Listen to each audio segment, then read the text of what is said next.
Hi guys, welcome to my channel. இந்த வீடியோல நம்ம என்ன பார்க்க போறோம்னா போர்ட்ஃபோலியோனா என்ன, ஒரு போர்ட்ஃபோலியோல நம்ம எப்படி பில்ட் பண்றது, ஒரு போர்ட்ஃபோலியோல நம்ம பில்ட் பண்றதுனால நமக்கு என்னென்ன அட்வான்டேஜஸ் பெனிஃபிட்லாம் இருக்குன்னு சொல்லி நம்ம இந்த வீடியோ டீடைலா பார்க்கலாம்.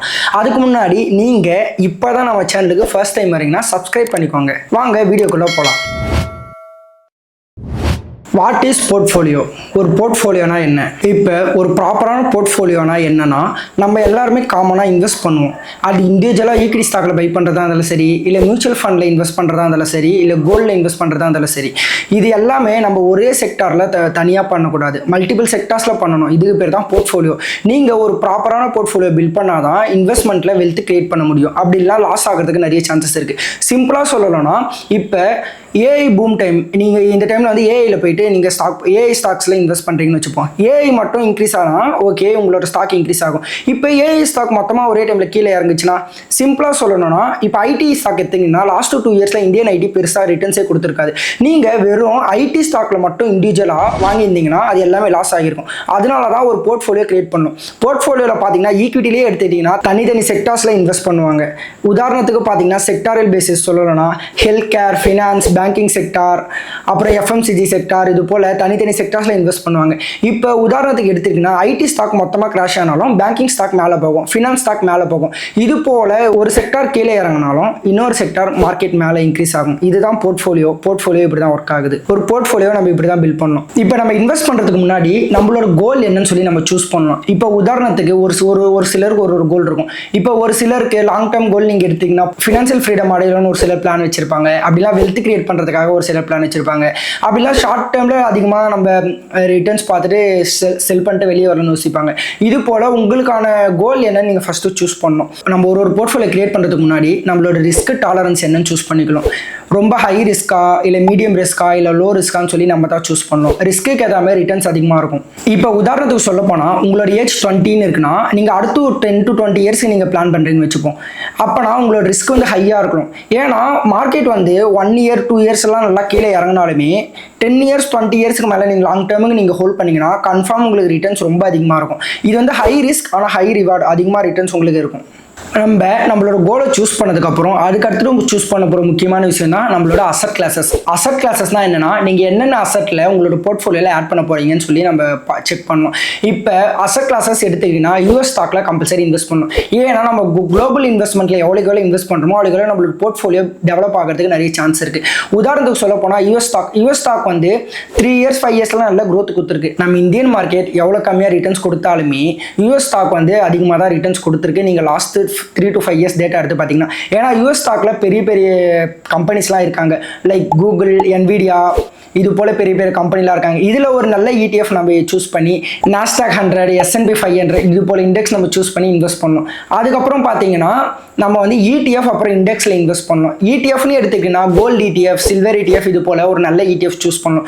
சூஸ் பண்ணி அதையும் நம்ம போர்ட்ஃபோலியோவில் ஆட் பண்ணணும். அதுக்கப்புறம் இண்டெக்ஸ் நிஃப்டி 50, பேங்க் நிஃப்டி இது போல் ஒரு நல்ல இண்டெக்ஸ் சூஸ் பண்ணணும். அதில் நம்மளோட இன்வெஸ்ட்மெண்ட்டை பண்ணிகிட்டே வரணும். அதுக்கப்புறம் பார்த்தீங்கன்னா பாண்டில் இன்வெஸ்ட் பண்ணணும் கம்பல்சரி. ஏன்னா பாண்டில் பார்த்தீங்கன்னா ரிஸ்க்கு வந்து அதிகமாக இருந்தாலுமே நமக்கு ஒரு கேரண்டீட் ரிட்டர்ன்ஸ் கிடைக்கும். உங்களுக்கு பாண்டை பற்றி சரியான அண்டர்ஸ்டாண்ட் இல்லைன்னா நம்மளோட சேனல்லேயே பாண்டை பற்றி வீடியோ போட்டிருப்பேன். அந்த வீடியோ நான் உங்களுக்கு லிங்க் கொடுக்குறேன், மறக்காம செக் பண்ணி பாருங்க. பாண்டில் கம்பல்சரி இன்வெஸ்ட் பண்ணணும். ஏன்னா நம்ம அதில் ஒரு நல்ல பாண்ட் சூஸ் பண்ணி, கவர்மெண்ட் பாண்ட் இல்லை கார்பரேட் பாண்ட் நல்ல பாண்ட் சூஸ் பண்ணி நம்ம இன்வெஸ்ட் பண்ணணும். அதுக்கப்புறம் கோல்டு அப்படின்னா சில்வர், இந்த ரெண்டுத்துல நம்ம எதில் வேணா இன்வெஸ்ட் பண்ணலாம். கோல்டு எடுத்துக்கிட்டீங்கன்னா லாஸ்ட் 1 year 2 year நல்ல ரிட்டர்ன்ஸ் கொடுத்துருக்கும். லாஸ்ட் 3 yearsல எடுத்துக்கிட்டீங்கன்னா கோல்டு கிட்டத்தட்ட 100% மேலே ரிட்டர்ன்ஸ் கொடுத்துருக்கும். சில்வரும் அதே போல ரிட்டர்ன்ஸ் கொடுத்துருக்கும். நம்ம இது போல கோல்டு சில்வரில் கம்பல்சரி இன்வெஸ்ட் பண்ணணும். ஏன்னா அது வந்து நம்ம போர்ட்ஃபோலியோ டைவர்சிஃபை பண்ணுறதுக்கு ஒரு நல்ல சாய்ஸ். அதுக்கப்புறம் கேஷை வந்து நீங்கள் லிக்விடாக வச்சுக்கணும். லிக்விட் மீன்ஸ் நீங்கள் வந்து கேஷை கையில் வச்சிருக்கக்கூடாது. அதை வந்து ஆர்டி, எஃப்டி இது போல ஒரு சேஃபஸ்ட் பிளாட்ஃபார்மில் நீங்கள் கம்பல்சரி இன்வெஸ்ட் பண்ணணும்.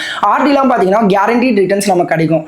இப்போ 7%, 6% அது போல உங்களுக்கு ஒரு கேரண்டீட் ரிட்டர்ன்ஸ் கிடைக்கும். அது வந்து உங்களுக்கு போர்ட்ஃபோலியோ டைவர்சிஃபை பண்ணுறதுக்கு ஒரு நல்ல ஆப்ஷனாக இருக்கும். அதுக்கப்புறம் பார்த்தீங்கன்னா டைவர்சிஃபை வித்தின் ஸ்டாக், அதாவது நம்மளோட ஸ்டாக்கில் நம்ம எவ்வளோ டைவர்சிஃபை பண்ணுறோமோ அவ்வளோ நம்மளோட போர்ட்ஃபோலியோ பில்ட் பண்ணுறதுக்கு அது ஒரு நல்ல ஆப்ஷனாக இருக்கும். இப்போ ஸ்டாக்ஸ்ன்னு எடுத்துக்கிட்டிங்கன்னா health care, financial sector, technology sector, FMCG sector, energy sector, industry sector, இது போல் இன்னும் மல்டிபிள் செக்டார்ஸ் இருக்குது. நம்ம இதில் ஒரு செக்டார்லையுமே ஒரு நல்ல ETF இல்லை ஒரு நல்ல ஸ்டாக்கோ பிக் பண்ணி நம்ம இன்வெஸ்ட் பண்ணோம் ரெகுலராக.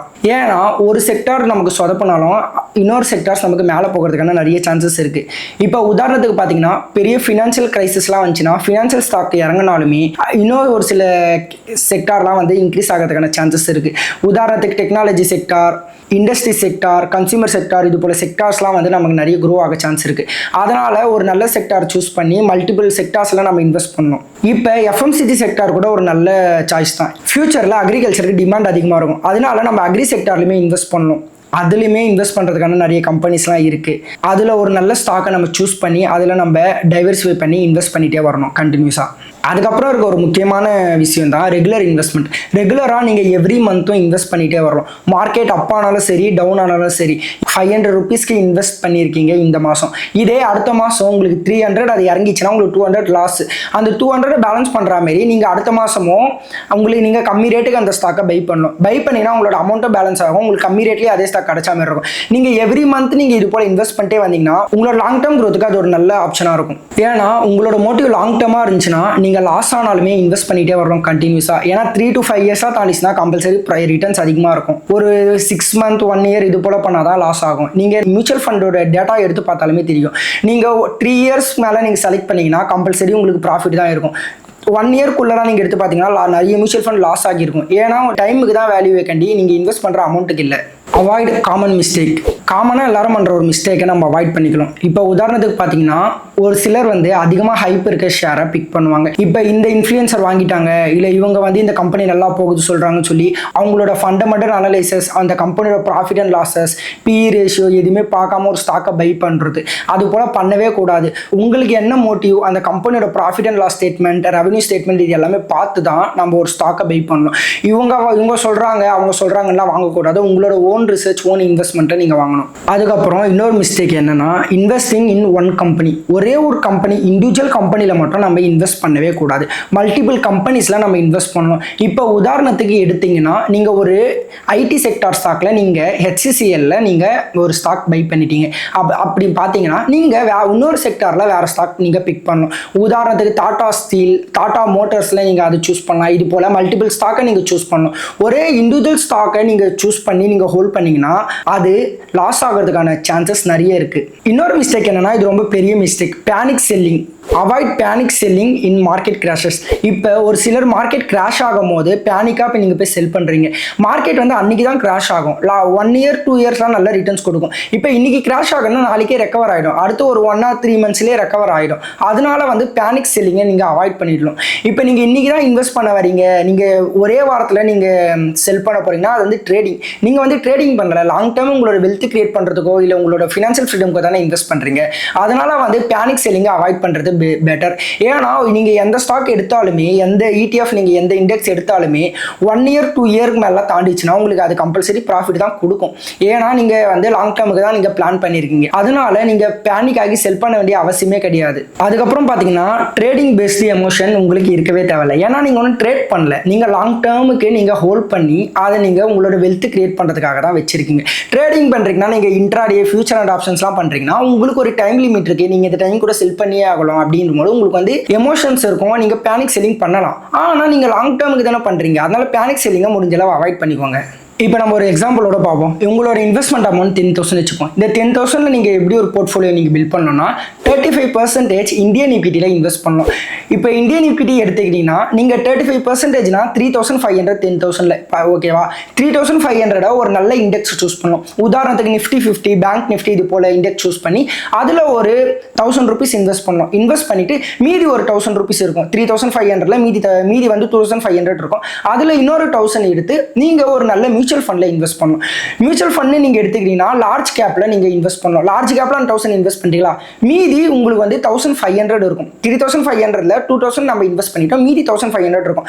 அந்த 1,500 நம்ம என்ன பண்ணணும்னா 500 நீங்கள் எடுத்து மிட் கேப்பில் நீங்கள் இன்வெஸ்ட் பண்ணலாம். மிட் கேப்பில் இன்வெஸ்ட் பண்ணிவிட்டு மீதி ஒரு 1,000 rupees இருக்கும், அது வந்து ஸ்மால் கேப்பில் இன்வெஸ்ட் பண்ணலாம். ஸ்மால் கேப் பார்த்தீங்கன்னா ரொம்ப ஹை ரிஸ்க், ஆனால் லாங் டேர்முக்கு நீங்கள் பார்த்தீங்கன்னா அது வந்து ஹை ரிவார்ட், உங்களுக்கு வந்து அதிகமாக ரிட்டர்ன்ஸ் கிடைக்கும். அதுக்கப்புறம் US ஸ்டாக்ல நம்ம 25% இன்வெஸ்ட் பண்ணணும். US ஸ்டாக் தான் வந்து நம்மளோட இந்தியன் மார்க்கெட் எவ்வளோ நெகட்டிவ் ரிட்டர்ன்ஸ் கொடுத்தாலுமே US ஸ்டாக் வந்து அதிகமாக ரிட்டர்ன்ஸ் கொடுத்துக்கிட்டே இருக்கும். அதனால USல ஒரு நல்ல இண்டெக்ஸ் வந்து நம்ம சூஸ் பண்ணலாம். 25% நீங்கள் எடுத்துக்கிட்டிங்கன்னா 2,500 500ல நீங்கள் S&P 500ல ஒரு 1000 ருபீஸும் நாஸ்டாக் 100ல ஒரு 1000 ருபீஸும் இன்வெஸ்ட் பண்ணலாம். மீதி இருக்க 500 இருக்குல்ல, அதை வந்து நீங்கள் இண்டிவிஜுவல் ஸ்டாக்ல கூட நீங்கள் எஸ்ஐபி போட்டுக்கலாம்.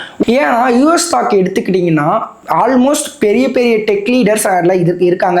உதாரணத்துக்கு NVIDIA, கூகுள், மைக்ரோசாஃப்ட், மெட்டா இது போல பெரிய பெரிய கம்பெனிஸ் இருக்கிறதுனால நமக்கு வந்து லாங் டேர்மில் அது அதிகமாக ரிட்டர்ன்ஸ் கொடுத்துக்கிறதுக்கு வாய்ப்பு நிறைய இருக்குது. அதுக்கப்புறம் நம்ம அதிலிருந்து ஒரு 10%, அதாவது 1000 ருபீஸ் எடுத்து குளோபல் இன்வெஸ்ட்மெண்ட் பண்ணணும். அதில் வந்து யூஎஸ் ஸ்டாக் இருக்கக்கூடாது. ஏன்னா நம்ம ஆல்ரெடி 25% யூஎஸ் ஸ்டாக்ல பண்ணதுனால அந்த 10% வந்து யூஎஸ் இல்லாத இதில் இருக்கணும். உதாரணத்துக்கு China, south Korea, Taiwan, Japan இது போல் நம்ம மல்டிபிள் கண்ட்ரீஸில் ஏதாச்சும் ஒரு கண்ட்ரி சூஸ் பண்ணி நம்மளோட இன்வெஸ்ட்மெண்ட்டை நம்ம பண்ணலாம் 10%.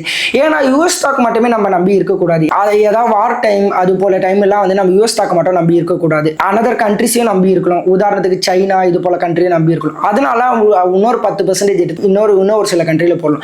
அதுக்கப்புறம் பார்த்தீங்கன்னா கோல்டில் கம்பல்சரி 10% இன்வெஸ்ட் பண்ணி ஆகலாம். ஏன்னா கோல்டோட ரிட்டர்ன்ஸ்லாம் எடுத்துக்கிட்டீங்கன்னா லாஸ்ட் 2 இயர்ஸில் அதிகமாக ரிட்டர்ன்ஸ் கொடுத்துருக்கும். அதனால நம்மளோட இன்வெஸ்ட்மெண்ட்டை கோல்டுலேயும் கம்பல்சரி பண்ணலாம். அதுக்கப்புறம் சில்வரில் ஒரு 5% பண்ணலாம். 5%னா ஒரு 500 ரூபா. நீங்கள் சில்வரில் ஏதாச்சும் ஒரு டிஜிகோல்டு ஆப்லையோ இல்லை நீங்கள் ETF பை பண்ணலாம் கம்பல்சரி. அதுக்கப்புறம் பார்த்தீங்கன்னா பாண்ட் அண்ட் டெப்ட் இன்ஸ்ட்ருமெண்ட்ஸில் இன்வெஸ்ட் பண்ணலாம். பாண்ட் எடுத்துக்கிட்டிங்கன்னா நீங்கள் ஒரு 1000 ருபீஸ் 10% நீங்கள் பாண்ட்ஸில் தைரியமாக இன்வெஸ்ட் பண்ணலாம். ஏன்னா பாண்டில் நீங்கள் ஒரு நல்ல பாண்ட், கவர்மெண்ட் பாண்டோ இல்லை கார்பரேட் பாண்டோ உங்களோட தேவைக்கு ஏற்ற மாதிரி ஒரு நல்ல பாண்ட் சூஸ் பண்ணி அதில் நீங்கள் மந்த்லி உங்களோட இன்வெஸ்ட்மெண்ட் பண்ணிகிட்டே வரணும். அதுக்கப்புறம் சேஃபஸ்ட் இன்வெஸ்ட்மெண்ட்டில் நம்ம ஒரு 10% பண்ணலாம். உதாரணத்துக்கு இந்த RD, FD இது போல் வந்து ஃபிக்ஸ்டு ரிட்டர்ன்ஸ் நம்ம கிடைக்குதுல்ல, இது போல் இன்வெஸ்ட்மெண்ட் நம்ம பண்ணோம்னா நம்மளோட போர்ட்ஃபோலியோக்கு அது ஒரு நல்ல பெனிஃபிட்டாக இருக்கும். இப்போ நான் இவ்வளோ சொன்னல, இதுதான் உங்களோட போர்ட்ஃபோலியோவாக இருக்கணும்னு அவசியம் இல்லை.